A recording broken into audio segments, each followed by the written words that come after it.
Hello, cats and kittens. Odewa Jose, Yoroshko. I'm back in the movie corner, giving you my impressions on Black Widow. This is a movie that I actually enjoyed more than a little bit. This is not, in my opinion, a mediocre MCU film. Yeah, Marvel's made a few mediocre films that I think are overhyped, but they're just okay. I think this is a better than okay movie, but we'll get into a lot of that later. Um, the movie fills in the gaps between Captain America, Civil War, and Infinity War as to what Natasha was up to in that period. When last we saw her, she had just aided Bucky and Cap in escaping from the Black Panther, and we don't see her anymore after that until Civil War. I mean, Infinity War, where she's with Cap and Falcon, aiding Vision and the Scarlet Witch from escaping from uh, Thanos' children, Obsidian Order, whatever you all call it. So what happened between that? She was on the run. She's on the run from Thunderbolt Ross for violating the Sokovia Accord. She is a wanted criminal. Now, the interesting thing about this movie is not only does it fill in the gaps of that time period, but it also fills in some backstory that actually goes back to Avengers 1 during her interrogation scene with Loki, where they speak of the red on her leisure, the deaths that she's responsible for, one of which was Dreykov's daughter. We find out mostly what happened in regard to Dreykov, his daughter, and even a little bit of Budapest. Although I'd actually like to see a movie about all of what went down in Budapest. But that's not to say I want to see it more than what I've just seen in this movie. Like, this movie is trash and they should have showed the Budapest stuff first, but whatever. The point is that it does fill in those gaps, gives us some backstory. So Natasha's on a run. She's actually, the movie actually starts from her childhood. She was actually part of a fake family. She's a family of spies. Russian spies is in the United States to infiltrate S.H.I.E.L.D. and steal some secrets and go back to the United States. Go back to Russia. They were on this mission for 3 years. Natasha, her sister, Diana, father, his name escapes me at the moment, but he's actually the Red Guardian or something to that. Yeah, I think it's Red Guardian. And mother, Ileana, I believe it is. Father's name was Alexei Shostakov or some or other. He's the Red Guardian, who was was the one and only super soldier in Russia. Okay, so they're in this fake family unit put together so that they could infiltrate S.H.I.E.L.D. and go on, steal information. The mission ends. They go back to Russia. They escape. They go back to Russia. It's a successful mission. At the end of it, Moms gets shot, and it's questionable as to what happens to her at that point. But Pop is triumphant. He turns over the information to his handler, which is Dreykov. And it seems like everything's going chipper with him, but the children, who are really the victims of the situations, but actually the whole family is, if you ask me, but we'll get into that in a second. The children are taken to the infamous Red Room, which was spoken of in Avengers Age of Ultron briefly. So the Red Room is where all of these young girls are, think of it like Born Identity. You're taken, you're conditioned, you're turned into a killing machine and sent off to commit various murders. That's what the fate of Natasha and her sister Liana was at that point. We fast forward to adulthood where Natasha's on the run from Shield, and her sister's working for Draco. Her sister runs into another widow who actually had broke free from Dracov's control due to this serum, which when you spray it on somebody, it basically negates the chemical conditioning that the subject is under, and they're free.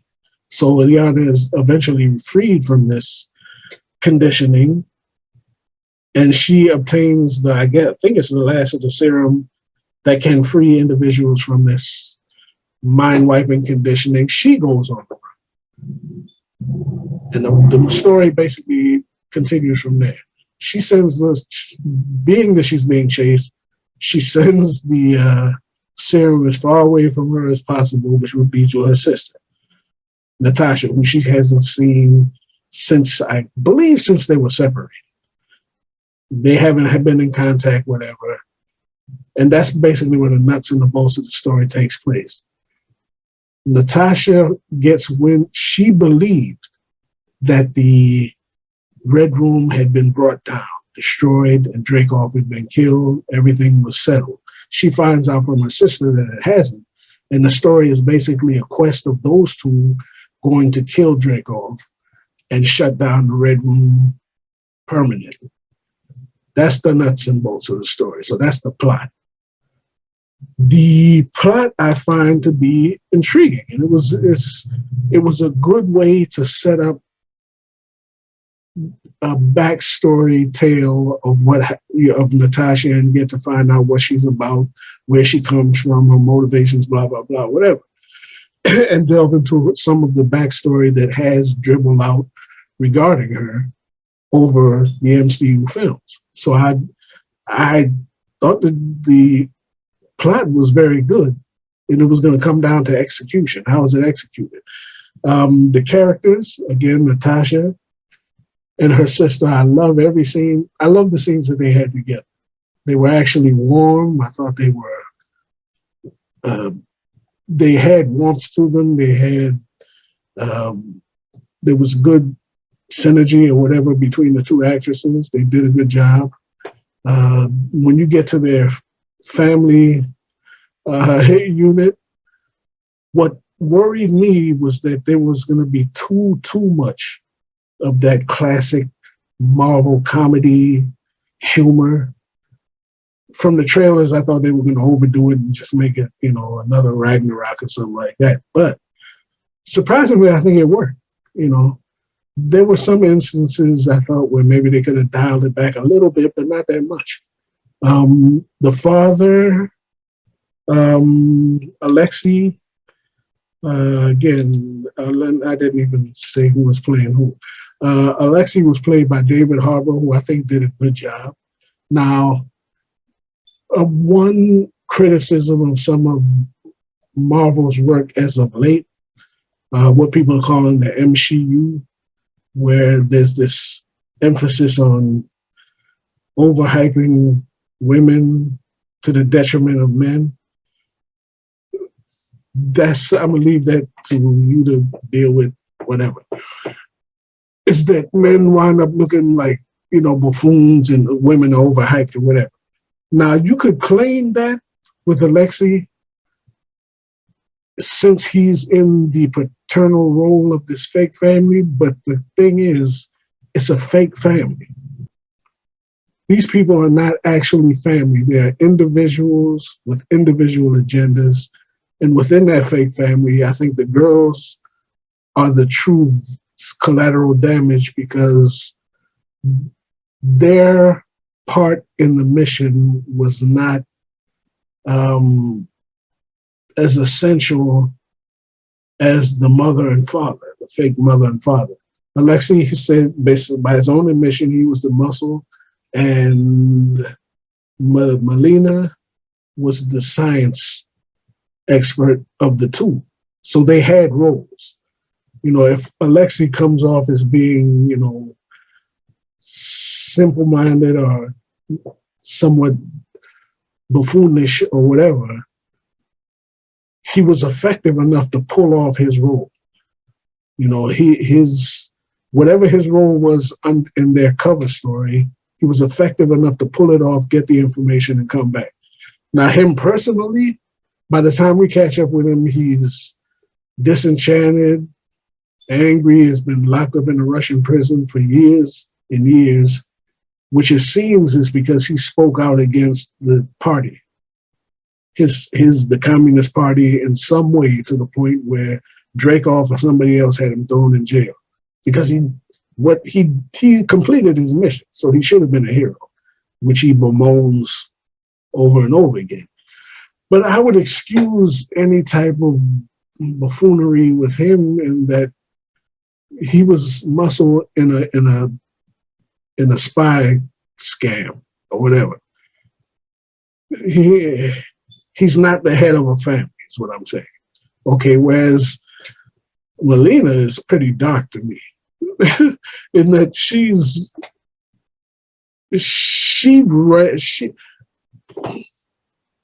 a dark figure, in that she says that she's been cycled through the Red Room 4 times, but she's hit her experiments with the pig and just her overall fascination with the drug that she helped to create, which was ultimately used on her own daughter. She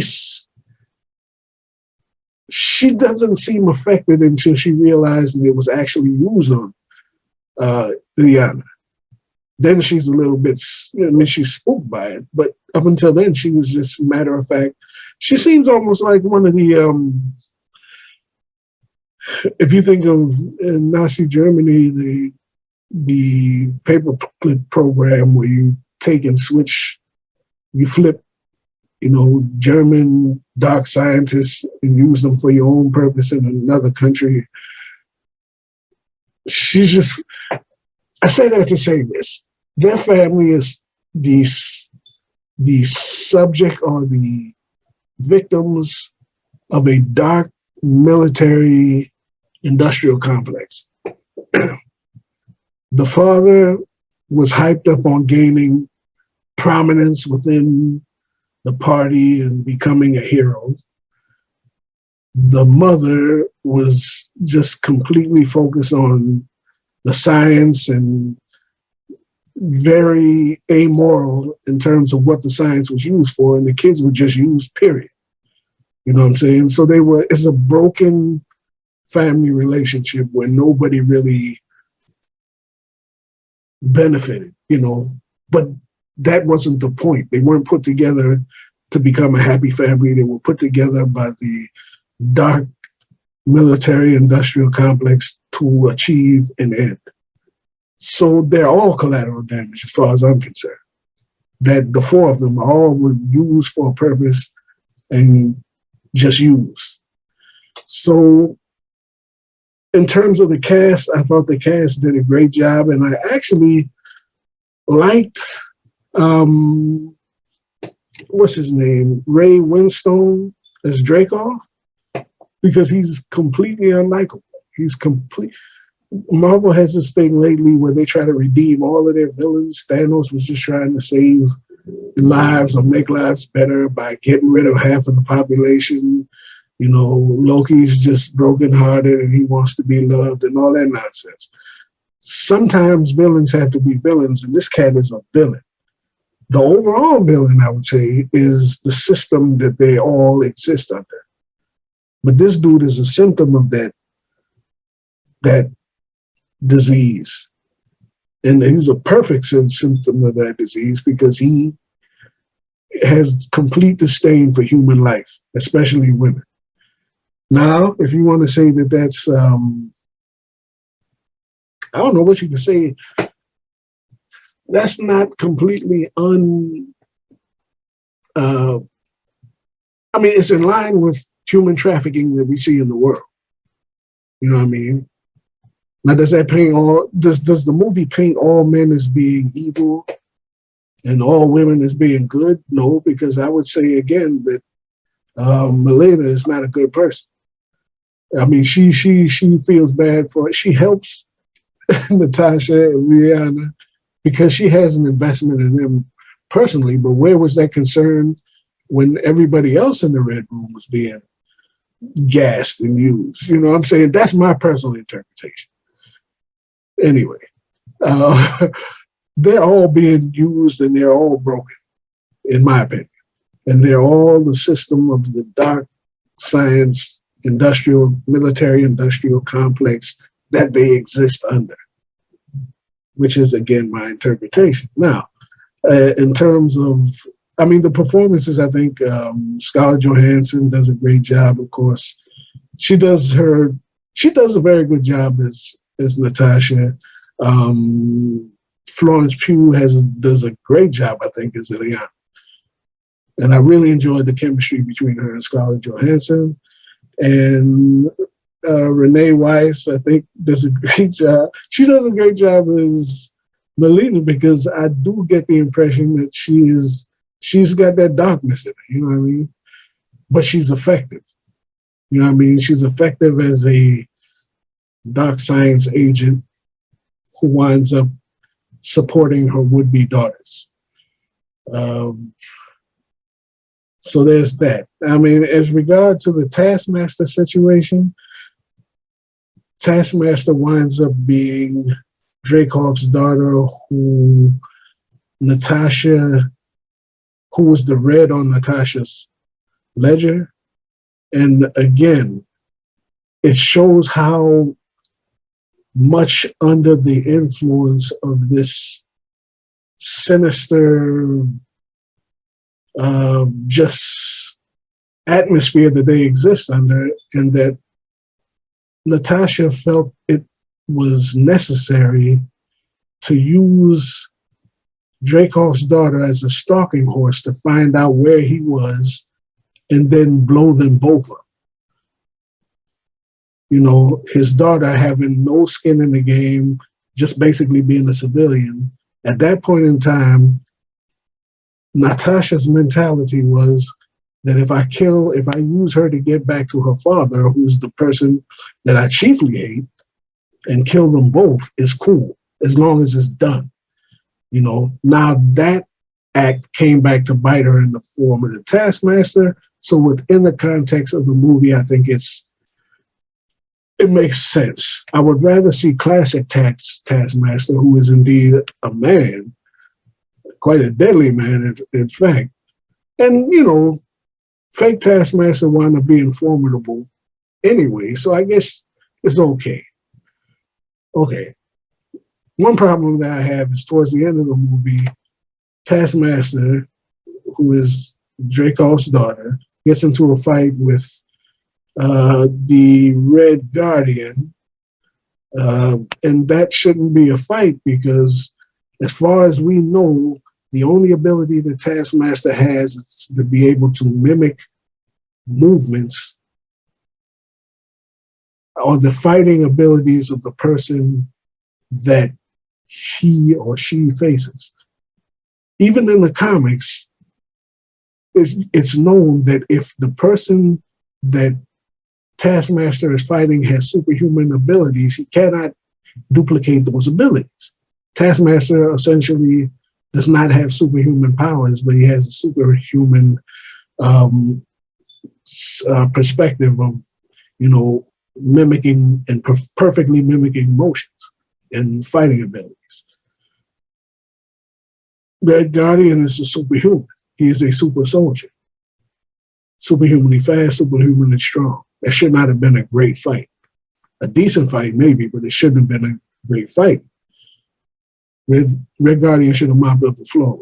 But in my opinion, because in the comics, Taskmaster gives Cap a good fight.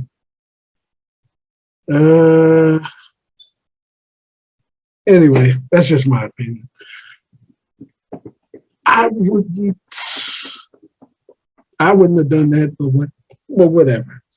So, what would I say about the execution of the film? I would say that the plot, I think, is good. It was a good premise under which to run the movie. The plot was sound. The storytelling, the emotional beats, especially the reunion scene with the family. I thought was very good, very strong. I thought the interrogation scene with Black Widow and Dreykov, I thought was excellent. The acting was fine. All of it, I think all of that's fine. I think special effects for a Marvel movie, it was spotty at times. It was, for the most part, the good thing is that most of the action consists of hand-to-hand combat, which went over well. But when they got into the higher-end special effects, I thought it was a little bit on the cheap side for a Marvel. So plot was good, acting was good, special effects was mediocre. So if I had to give an overall grade, I would give this a B, at worst a B minus, because I mean this is, to me, if you say, was this better than Captain Marvel? Easily. Better than Wonder Woman 84? Easily. Better than the Ant-Man stuff? Better than the second Ant-Man? Better than the second Guardian of the Galaxies? Better than... I liked it better than Ragnarok and Dark World. Better than... What else? It's better than a good majority of the Marvel stuff. But it doesn't ascend to Civil War. It doesn't ascend to the Avengers movies. Made better than Ultron, I think. Or at least as good as Age of Ultron. It's better than most of the Marvel stuff. So it's on the higher tier, a higher end of the Marvel movies. But those who claim that they're running an MCU narrative will not like it. And those who don't appreciate the gender swap of Taskmaster will not like it. So overall, I was thoroughly I thoroughly enjoyed the film. I thought it was worth watching.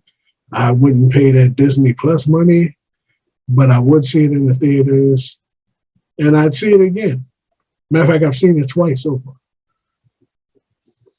So my recommendation is go see it for yourself.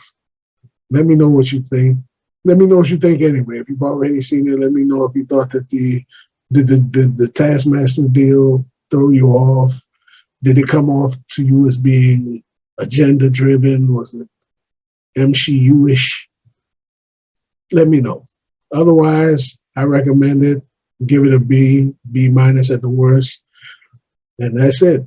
So I hope you enjoy it. I hope you, if you're inclined, get to the movies to see it, or to see it on Disney Plus. I hope it's worth your money. Until next time, from the Crisis Corner, the Movie Corner, I'm out. Stay loose.